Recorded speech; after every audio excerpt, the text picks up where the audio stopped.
I'm 64 years old, and 3 months ago I found something in the Rockies that shouldn't exist. A grave, freshly dug, stones marking it. Inside was a Bigfoot. But that's not the impossible part. The impossible part was what was buried with it. A Polaroid camera. Old, wrapped in leather to keep it dry. And inside that camera was one photo. A photo of me from 20 years ago. A place I'd camped once and forgot about. I'd never taken that photo. Never owned a Polaroid like that. But someone took it. Someone kept it 20 years. Someone was buried with it. My name is Daniel Marsh. I'm 64. Wilderness photographer. Stage 4 lung cancer. 6 months to live. I went to the back country to die on my own terms. That's how I found the grave. I've been doing wilderness photography 40 years. Started in 1985. 25 years old. Photography degree. I never used right. Professors wanted me doing portraits, weddings, studio work. I wanted mountains. Went freelance. Sold to whoever would buy. National Geographic took 3 of my shots over the years. Made me proud. Mostly smaller magazines. Backpacker. Outside. Stock agencies. Made enough to get by. Enough to keep hiking into places nobody else went. Never married. No kids. Just me and cameras. People made me uncomfortable. Always had. Didn't know what to say. Small talk felt fake. The wilderness didn't ask me to be anything. Could spend a week in the backcountry without talking to anyone. That felt right. Come back to town, have to chat with the store clerk. That felt wrong. My parents died when I was young. Dad had a heart attack when I was 22. Working construction in Denver. Hot July day, dropped dead on a job site. 48 years old. Mom got breast cancer 2 years later. Stage 4. Went fast. 6 months. She was 50. I was an only child. They'd tried for years before I came along. Mom was 41 when she had me. When they died, that was it. No siblings. No family. Just me. Sold their house. Got some money. Used it to buy camera equipment and a used truck. 1980 Bronco. Brown. Rusted, but the engine was good. Spent the next 40 years living out of that truck. Sleeping in the bed. Cooking on a camp stove. Showering at truck stops or in creeks. Camping wherever I could. BLM land. National forest. Sometimes somebody's property if they didn't mind. I tried relationships over the years. Met a woman in Durango in '91. Sarah. Coffee shop. We dated 4 months. She wanted me to stay. Get an apartment. Get a regular job. I left. Met another woman in Missoula later. Jennifer. Outdoor guide. Thought she'd understand. She did at first. Then she didn't. Wanted to know where we were going. I didn't know. So I left. There were others. Nothing lasted. Always the same.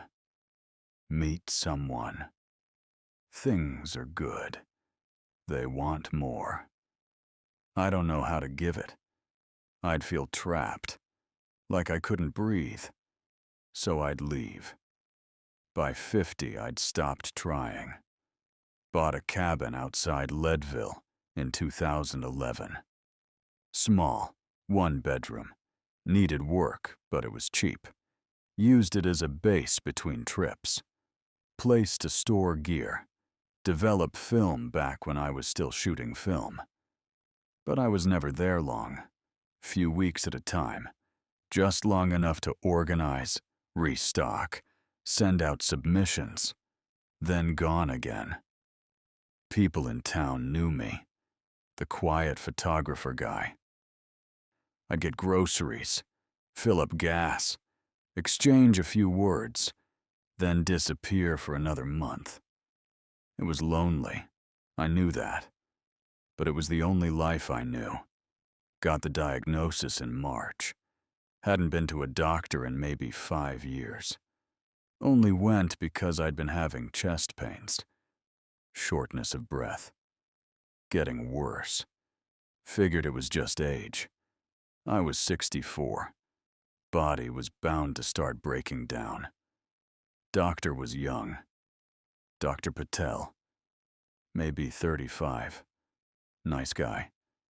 Listened well. Asked about symptoms. How long? How severe? Ordered chest x-rays. Then a CT scan when the x-rays showed something. Called me back a week later. I knew from his face before he said anything. Mr. Marsh, I'm sorry. The scans show masses in both lungs. We did a biopsy. It's cancer. Small cell lung cancer. Stage 4. Already spread to your lymph nodes and liver. I just sat there. What does that mean? It means we caught it late. Too late for surgery. We can try chemotherapy, radiation. But at this stage, we're buying time, not curing it. How much time? 6 months, maybe less. With aggressive treatment, we might extend that to a year. But the treatment will be hard. You'll be sick, tired, in and out of hospitals constantly. And without treatment? 6 months, maybe less. But you'll have more good days, more time where you feel like yourself. I thought about that. A year of hospitals, chemo, feeling like shit. Or 6 months of being myself, doing what I loved while I still could. I'll skip the treatment, I said. Dr. Patel looked surprised. Are you sure? We have support systems, I'm sure. Do you have family? Someone who can... No. Friends? No. He looked at me for a long moment. Mr. Marsh, you don't have to face this alone. There are support groups. Hospice care.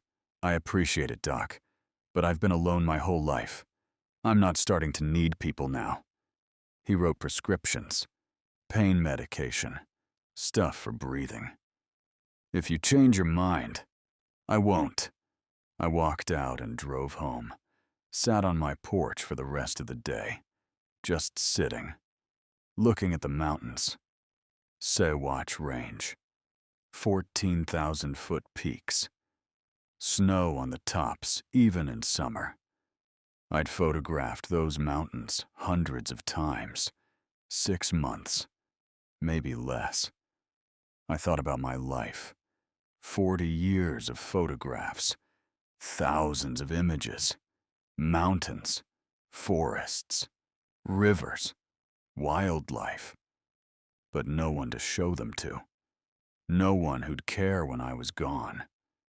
The magazines would find another photographer. The agencies would find another supplier. My cabin would be sold. My gear auctioned off. And in a year, nobody would remember I'd existed. That didn't scare me. It just was. I spent the next week going through my photos.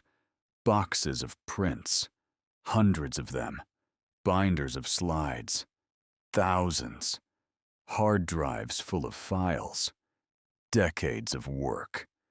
I looked through them, started with the early stuff, 1980s. Film, black and white mostly, moved through the 90s. More color, better equipment.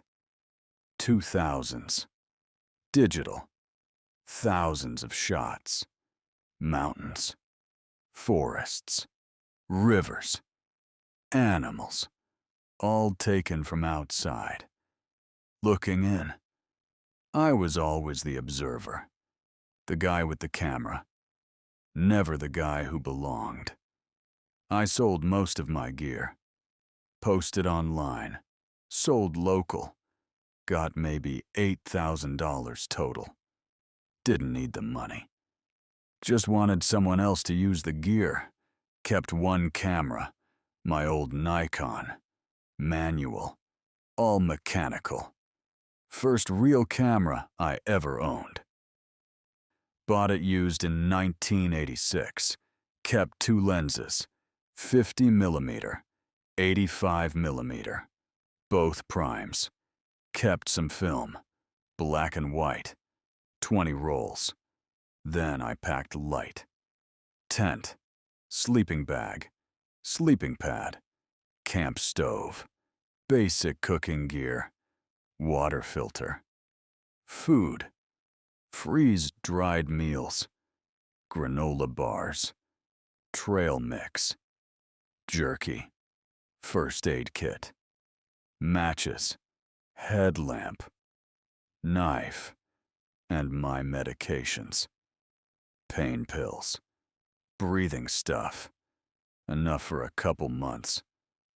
Loaded it all in my truck, and I headed into the Rockies, same area I'd been photographing for 20 years, west of Leadville, high elevation, remote. Most people didn't go there, too far from trails, too steep, too isolated. But I knew it, knew the terrain, the water sources, the safe places to camp. I wasn't going there to take photos, I was going there to die. Not suicide. Just going somewhere I felt comfortable, somewhere quiet, to let go, to stop fighting. I set up camp in early September, drove as far as the old logging road would take me, then hiked in. Maybe 6 miles. Took all day with my gear. Found a spot I remembered. Near a creek. Sheltered by a rock overhang on one side. Open view of the valley on the other. Good water source. Creek ran year-round. Cold. Clean. Flat ground for the tent. Protected from wind. The aspen were just starting to turn. Gold and yellow mixed with dark green pines. Air was crisp, cold at night. That high-altitude cold that gets in your bones. I set up my tent, organized my gear, built a fire pit with rocks from the creek. Then I just sat there, on a flat rock near the fire pit, looking out at the valley, listening to the creek. That constant sound. Never stops. Watching the light change on the mountains across the way. It felt right. Being there. The plan was simple. Stay as long as my body let me. Hike when I could. Take photos when I felt like it. When I got too weak, I'd stay in camp. When I got too weak to take care of myself, I'd just let nature take over. The first few weeks were good. I was still strong enough to move around, hike a few miles each day. The chest pain was there. Constant dull ache, but manageable with the pills. Breathing was harder at elevation. But I'd been at elevation my whole life. Knew how to pace myself. I took photos those first weeks. Not for work, just for me. The aspen, the way the leaves caught morning light. Translucent. Glowing. The creek, the way water moved over rocks, white foam in the eddies, the mountains at sunset, peaks turning orange and pink, the stars at night, long exposures, Milky Way arcing overhead. It felt different. Taking photos just for myself, more honest, more real. I wasn't trying to make it perfect, just recording what I saw. For the first time in 40 years, photography felt personal. By late September, I started getting weaker. The cancer was progressing. I'd wake up exhausted, body heavy. Couldn't hike more than a mile without needing to rest. Chest hurt more. Sharp pains. Breathing harder. Coughing more often. Sometimes with blood. Started staying closer to camp. Some days I wouldn't leave at all. Just sit by the fire. Watch the light change. I was okay with the slowing down. This was what I'd come here for. To let go. One morning in early October, I woke up and couldn't get out of my sleeping bag. Not because of pain, just exhaustion. Complete. Total. I lay there for a while, just laying, listening to the creek outside, wind in the trees. This is it, I thought. This is how it ends. I was okay with that. But then I heard something. Movement. Outside the tent. Not an animal. Too deliberate. Too careful. Footsteps. Heavy. Slow. Moving around my camp. I listened. They moved from the fire pit. Stopped.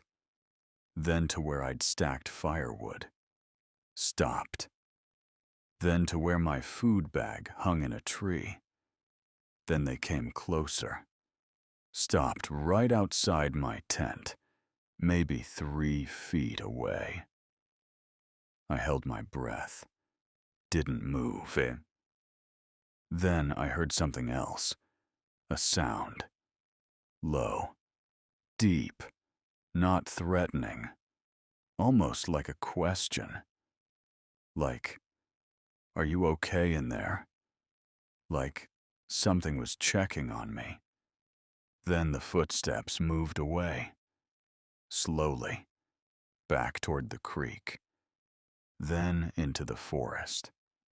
Then fading. I lay there for another hour.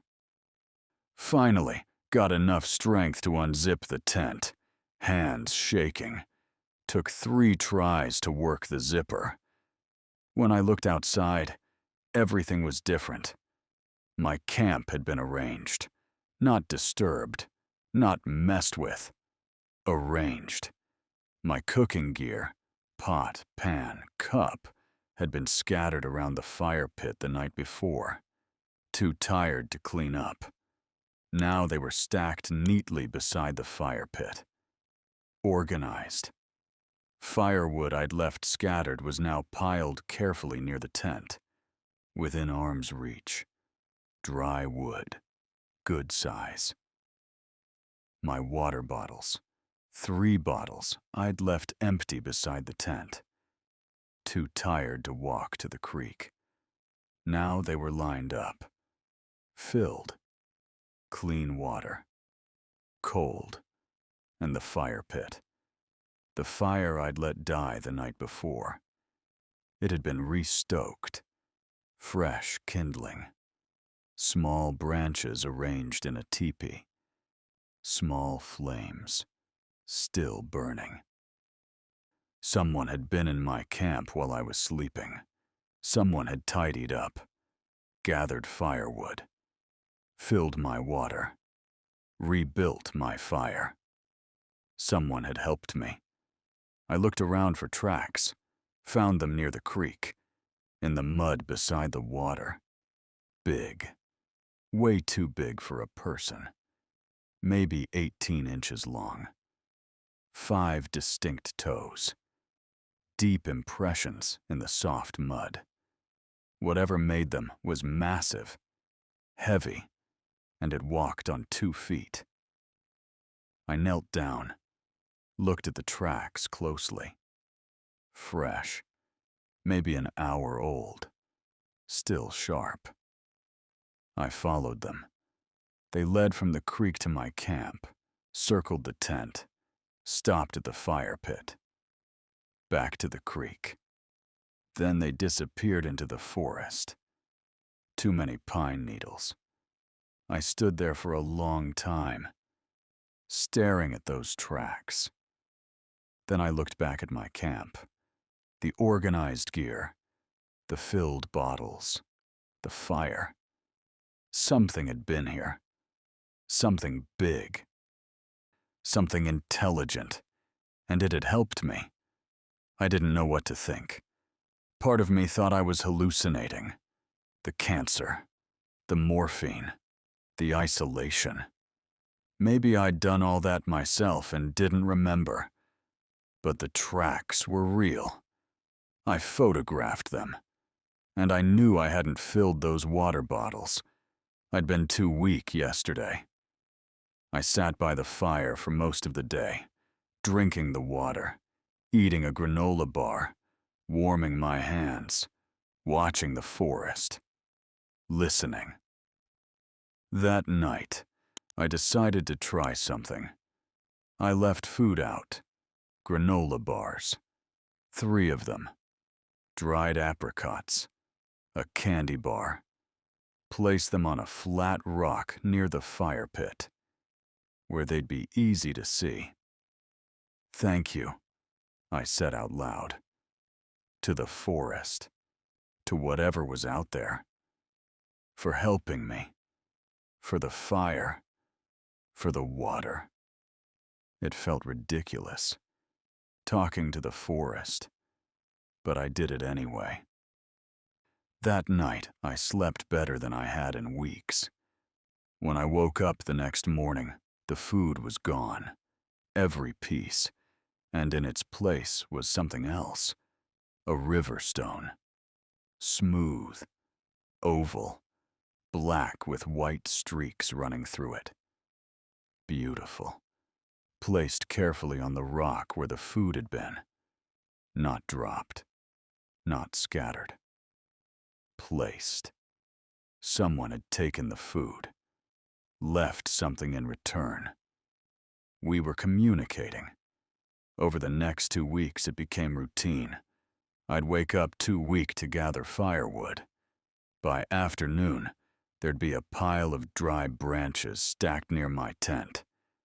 Perfect size for burning. I'd run out of water. Next morning, my bottles would be filled, placed beside my sleeping bag. One night I was too sick to eat. Just lay in my tent, shivering, hurting. When I woke up the next morning, there were berries on a flat rock near the fire. Wild raspberries. Maybe 24, arranged in a neat pile. Something was watching me, taking care of me. I started leaving food every night. Trail mix, jerky, dried fruit, whatever I could spare. Placed it on the same flat rock. By morning, the food would be gone, and there'd be something left in return. Feathers, raven feathers, blue jay feathers, arranged together. Pine cones, perfect ones, unopened, still green. Smooth stones from the creek, different colors. White, gray, pink, black. Once, a perfect bird's nest. Woven, empty, placed carefully on the rock. Not random, deliberate, meaningful. Gifts. Sometimes I'd hear sounds in the evening, after dark but before full night. That low vocalization. deep, coming from different places in the forest. From the west, then the north, then the east, like it was circling the camp, checking on me. And I'd call back sometimes. "I'm still here, thank you." And I'd hear that sound again, like an acknowledgement. And once, maybe 10 days in, I found something different. A carving. Small, maybe 3 inches tall, made from cedar. Still smelled like cedar. It showed a figure, humanoid, standing upright. 2 legs, 2 arms, a head. Crude. Simple. But intentional. Made with care. Someone had carved this. Sat down with a knife or a sharp rock and carved this. Took time. Took thought. And given it to me. I held it in my hand for a long time, just staring at it. This wasn't just communication. This was art, culture, intelligence. This was proof that whatever was out there wasn't just an animal. It was someone. I placed it carefully in my pack, with the stones and feathers. Proof that someone cared. By mid-October, I was getting worse. The pain in my chest was constant now, sharp, crushing. Breathing was hard, really hard, even sitting still. I was coughing up blood, not just flecks. Real blood. Dark. Thick. I knew I didn't have much time left. Maybe days. I couldn't hike anymore. Could barely walk to the creek. Spent most of my time in the tent now. Sleeping. Drifting. But the help continued. Every morning there'd be fresh firewood. Fresh water. Sometimes food. Berries. Roots. Once a fish. Already cleaned. I'd eat what I could. Usually not much. Leave the rest outside. It would be gone by morning. The gifts kept coming. More feathers. More stones. More carvings. Little cedar figures. Different ones. A bird. A bear. A tree. Each one carved carefully. And one evening, just before sunset, I heard that sound again. Really close this time. Right outside my tent. I managed to unzip the flap. Slowly, hands shaking. And I saw it. Standing at the edge of the clearing, 8 feet tall, maybe more, covered in dark brown fur. Shaggy, thick, gray streaks through it. Broad shoulders, long arms that hung past its knees. Face that was almost human but not quite. Flat, dark, expressive. A Bigfoot. We looked at each other. It didn't move, didn't run, didn't hide. Just stood there, watching me with dark eyes. I should have been scared, but I wasn't. Because I recognized something in the way it stood, the way it looked at me. This thing had been helping me for weeks. "It's you," I said. My voice came out rough, weak. The creature tilted its head slightly, like it was listening. "Thank you," I said, "for everything, for the firewood, for the water, for the food, for watching over me." The creature made that sound again, low, soft, almost gentle, not threatening, just acknowledging. Then it did something I didn't expect. It sat down, right there, 30 feet away. Just sat down on the ground, cross-legged, like a person would sit, and looked at me. I managed to crawl out of my tent. Every movement hurt. Took forever. Sat down on the ground outside the tent flap, leaning against the tent pole. We sat there together as the sun went down. Not talking, not moving much. Just being there together. Two living things, both alone in the world, both dying, keeping each other company. I don't know how long we sat there. Maybe an hour. Maybe more. The sun set behind the mountains. Light faded. Stars came out. The creature didn't move, just sat there, breathing. I could hear it breathing. Slow, deep, labored, like it hurt. After a while, it stood up slowly, like its joints hurt. Made that sound one more time. Soft, like saying goodnight. Then turned and walked away. Slow. Into the darkness. I sat there for a long time after it left, staring at the place where it had been. For the first time in my life, I didn't feel alone. I lasted another week after that. Each day I got weaker. Each day it got harder to breathe, harder to move. But every morning, there was fresh firewood, fresh water, and every evening, just before dark, I'd hear that sound. Low. Soft. From somewhere in the trees. The creature checking on me. I'd call back when I had the strength. Still here. Thank you. My voice getting weaker, barely audible. And I'd hear that sound again. We had our routine.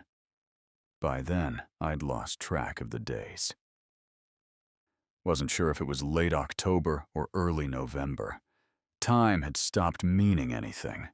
There was just now, the moment, the breath, and the presence in the forest. One morning I woke up and knew. This was the last day. I could feel it. My body was shutting down. The pain was unbearable. I was drowning. In my own failing lungs. I managed to crawl out of my tent. Took maybe 10 minutes. Every movement agony. Sat by the fire pit. Fire was already going. The sun was just coming up. Golden light spreading across the valley. Aspen trees glowing gold. Backlit. Perfect. It was beautiful. I pulled out my Nikon. Hands shaking so bad I could barely hold it. Took one last photo. The mountains, the light, the trees. Then I set the camera down carefully. Thank you, I said out loud. To the forest, to the mountains, for not letting me die alone. My voice was barely a whisper. No air. I heard movement behind me, managed to turn my head slowly. The creature was there, 20 feet away. It walked closer, slowly, carefully, like it knew I was fragile, like it knew this was the end. It sat down across from me, by the fire, close, and I saw it clearly now, in the morning light. Old, really old, gray spreading through the brown fur, deep lines in its face, scars on its hands and arms, one ear torn.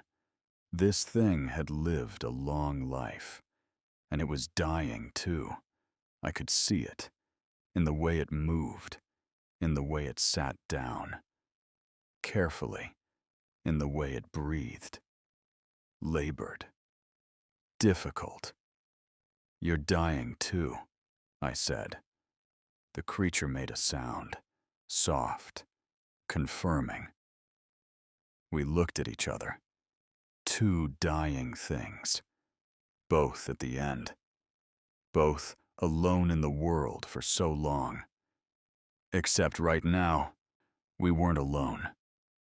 I reached into my pack slowly, pulled out the last of my food. Granola bars, 2 of them, a protein bar, some dried apples. Placed them on the ground between us. "Here," I said, voice barely working. "You've been taking care of me. Let me give you something back." The creature looked at the food, then at me. Then it did something that broke my heart. It reached behind itself, into some kind of pouch in the fur, pulled something out, carefully, like it was precious, and placed it on the ground between us. An old Polaroid camera. Battered, weathered, covered in scratches, but carefully wrapped in leather. Protected.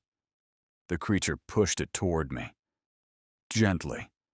I picked it up, hands shaking. Unwrapped the leather. The camera was ancient, one of those instant cameras from the 80s, the kind that spits out photos. And there was a photo still loaded in it, already developed, faded, yellowed, but visible. I pulled it out carefully, held it up in the morning light, looked at it, and my breath stopped. The photo showed a campsite, a tent, green, the same color as one I used to have, a man sitting by a fire, wearing a jacket, tan, with a red stripe down the sleeve. The man was me, younger, maybe mid-40s, hair not as gray, but definitely me. And in the background, barely visible beyond the firelight, was something large, dark, tall, standing, watching. I stared at that photo for a long time, my hands shaking. Then I remembered. 20 years ago, maybe 21, I'd been camping in this same area. Not this exact spot. Different location. Maybe 5 miles from here. Late summer. August, probably. I'd been photographing elk. Spent a week tracking a herd. One night I'd set up camp near a creek, exhausted from hiking all day. I'd made dinner, sat by the fire, went through my camera gear. Then I'd gone to sleep early, maybe 8 o'clock. Just too tired. Crashed hard. Deep sleep. When I woke up the next morning, something felt off. My camp looked different. My gear had been moved. Not scattered. Organized.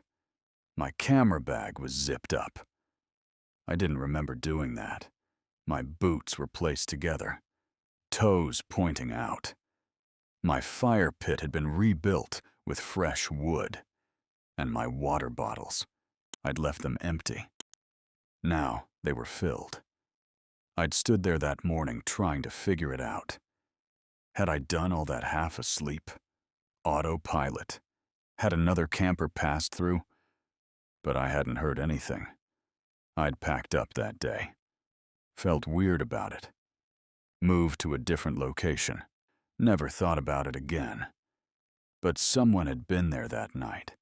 Someone had watched over me while I slept. Had organized my camp. Filled my water. Rebuilt my fire. And someone had taken this photo. I looked up at the creature. "That was you!" I said, my voice breaking. 20 years ago. You were there. You helped me then too. The creature made a sound, soft, confirming. Why? I asked. Why did you help me? Why did you take this photo? Why did you keep it all these years?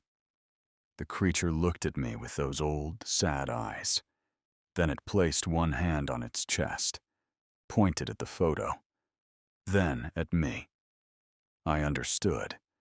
20 years ago, I'd been alone in the wilderness, exhausted, vulnerable, and this creature had watched over me that night, had made sure I was safe, that my camp was organized, that I had water. It hadn't hurt me, hadn't stolen from me, just cared for me. And it had taken this photo, kept it, for 20 years, because for one night, one single night, it hadn't been alone either. There'd been someone else in the forest, someone who didn't run, who didn't scream, who didn't hunt, just someone sleeping peacefully by a fire. And that had meant something. So it had kept the photo, treasured it, a memory of a moment when it wasn't the only one. And now, 20 years later, it had found me again, dying, alone, in the same wilderness. And it had stayed, had helped me, watched over me, just like it had done all those years ago. You remembered me, I whispered. The creature nodded slowly. I looked at this old, dying thing sitting across from me. I'd spent my whole life thinking I was alone, that I didn't matter to anyone, that nobody would care when I was gone. But I'd been wrong. Someone had cared. Someone had watched over me, protected me. Someone had remembered me for 20 years, had kept a photo of me like it was sacred, had come back to make sure I wasn't alone at the end. Thank you, I said, tears running down my face, for remembering, for caring, for being here. The creature made that soft sound again. Then it did something I'll never forget. It reached out slowly, placed one massive hand over mine. Gentle, warm, real. We sat like that, two dying things, holding hands, in the morning light, both of us alone in the world for so long. But right now, together. I don't remember much after that. I know I fell asleep at some point, or passed out. When I woke up, it was darker. Late afternoon, maybe. The creature was still there, lying down now. On its side, a few feet away, breathing slow, labored. I tried to reach out, couldn't move my arm, no strength. The pain in my chest was crushing, couldn't breathe. This was it. The creature made a sound, soft, like saying goodbye. I tried to speak, couldn't. Then everything went dark.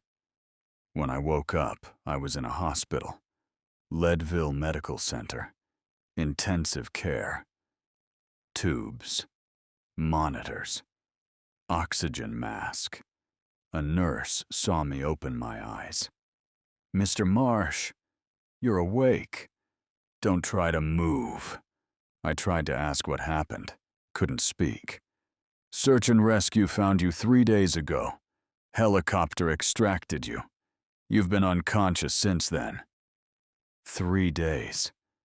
"You've been out there for almost a month," she said. "They're amazed you survived." A doctor came in. Not Dr. Patel. Someone else. Older. "Mr. Marsh, I'm Dr. Chen. You were found unresponsive in the wilderness. Severe dehydration, pneumonia, Your lungs are in very bad shape. We've stabilized you, but your cancer has progressed significantly. I'd estimate you have maybe 3 to 4 weeks left. A month at most." I just stared at him. "We can transfer you to hospice." I shook my head, managed to croak out one word. "Out." "Mr. Marsh, you can't leave." "Out." It took 3 more days. I signed papers. Against medical advice. They gave me prescriptions. More pain meds. Oxygen tanks. I ignored all of it. Had someone drive me back to my cabin. I went inside. Found my pack. The one the rescue team had brought back. Dumped it out on my bed.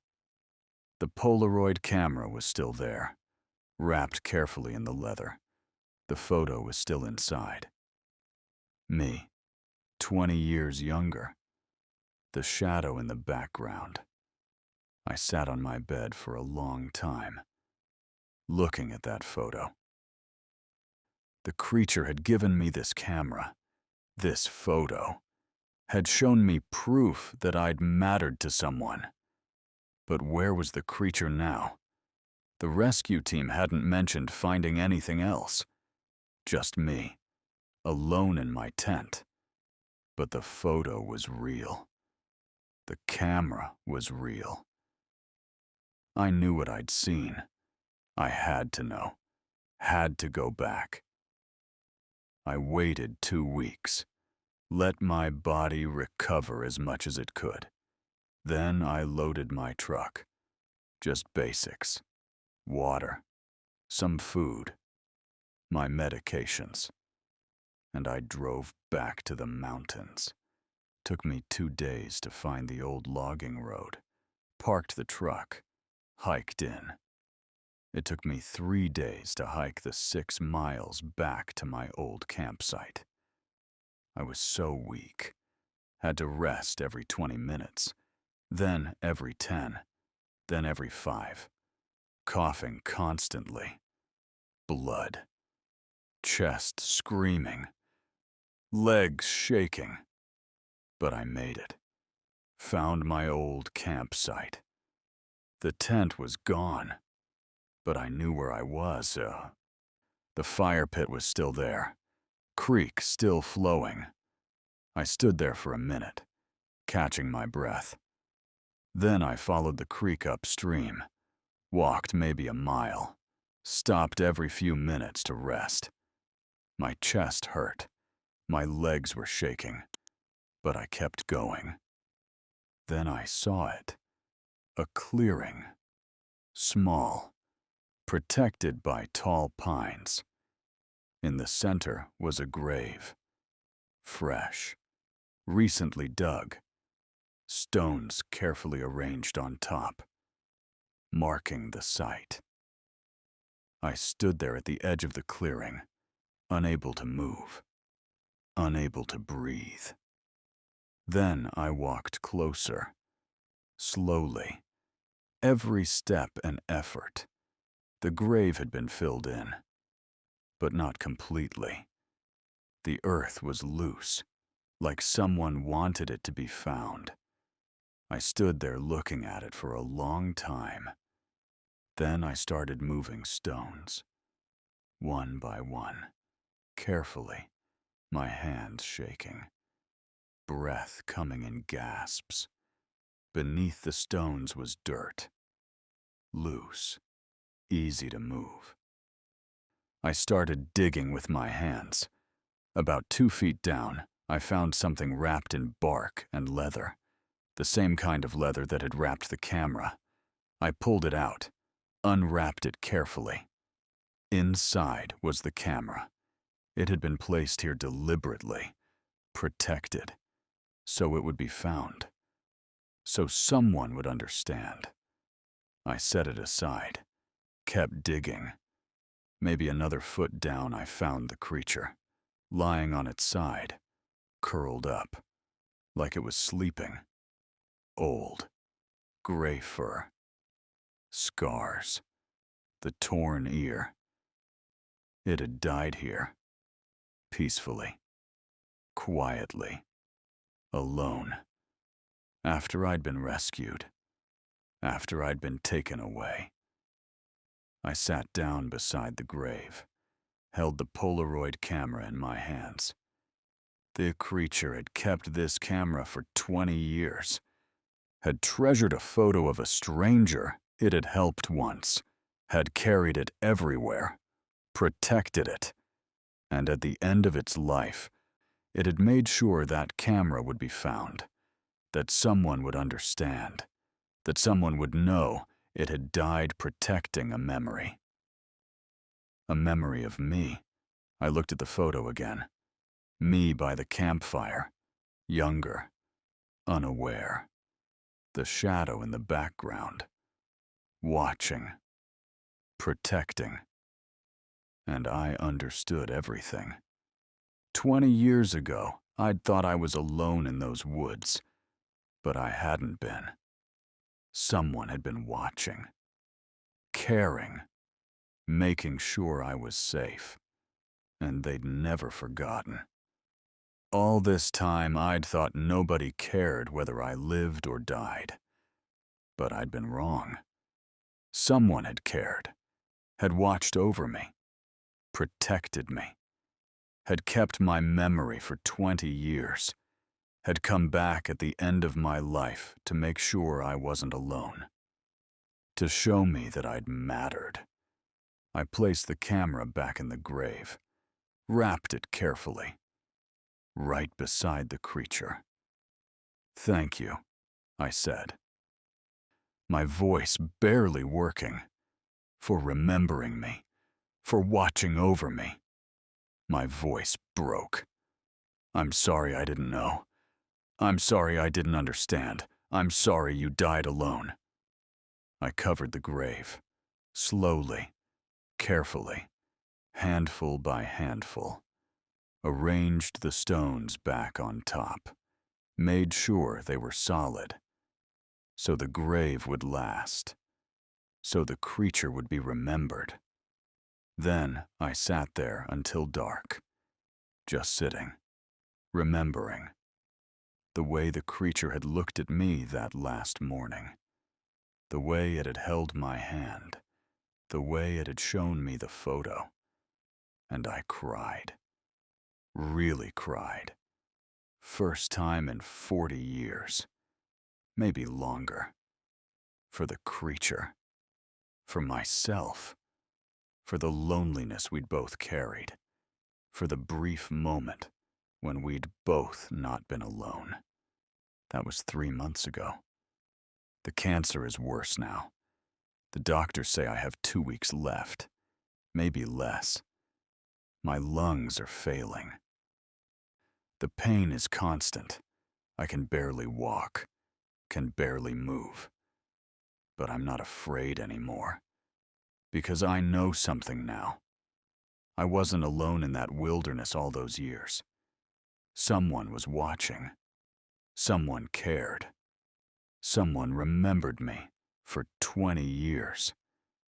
Kept a photo of me like it was the most precious thing they owned. Came back to make sure I wasn't alone when I needed it most. I went back to the grave last week. Took me 4 days to make the hike. I'm so weak now. But I made it. Brought wildflowers, purple lupine, yellow columbine. Left them on the stones.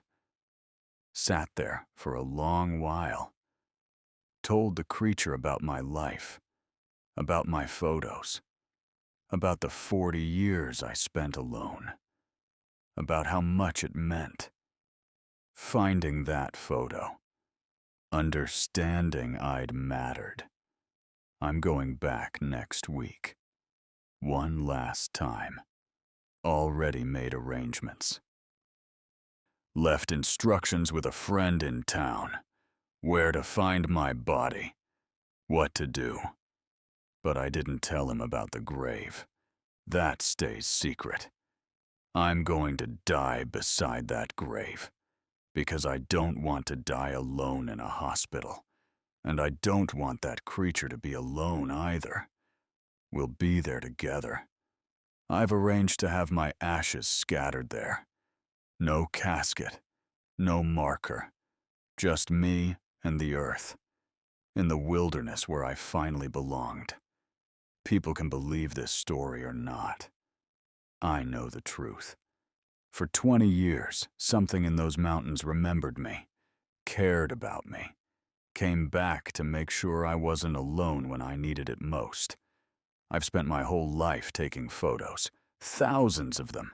Mountains, forests, rivers, animals. But the most important photo I've ever seen wasn't one I took. It was one someone else took.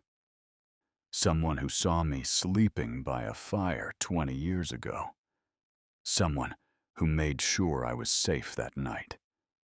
Someone who kept that memory. Showed it to me at the end to prove I'd mattered. That's what was buried in that grave. Not just a creature, not just a camera, but proof I was seen. I was remembered. When I was dying and alone, someone came back to hold my hand one last time. Someone had seen me and never forgotten.